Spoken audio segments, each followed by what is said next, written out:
Have you read Luke 14? Luke opens up this chapter with Jesus at a Pharisee's house to eat on the Sabbath. Previously, Luke has recorded two other times Jesus was in the house of a Pharisee. Once when he was anointed with oil by a sinner, and the other where he did not ceremoniously wash his hands. Jesus, as Luke records, is also healed on the Sabbath twice. The man with the withered hand and the woman who was bent over double.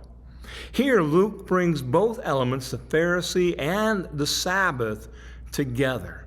Here we are in Luke chapter 14, we're going to start in verse 1 and read through verse 6. One Sabbath, when he went in to eat at the house of one of the leading Pharisees, they were watching him closely.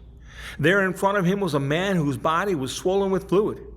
In response, Jesus asked the law experts and the Pharisees, "Is it lawful to heal on the Sabbath or not?" But they kept silent.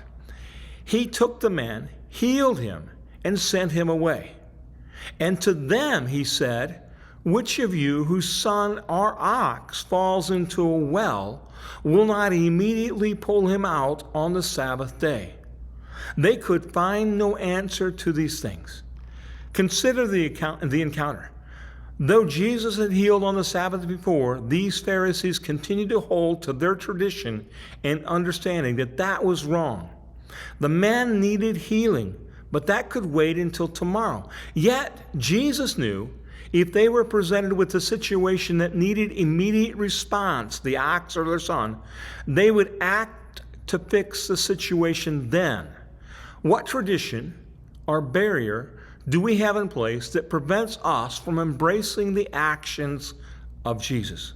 If you read a little further, you discover they had more concern for what seat they got at the table than they did for this man. But instead of condemning them, I might want to consider myself. If my self-absorption or desires so cloud my vision that I overlook the needs that concern Jesus. Keep reading, encourage others to read, and expect to find more gems to help us live like Jesus. Thank you.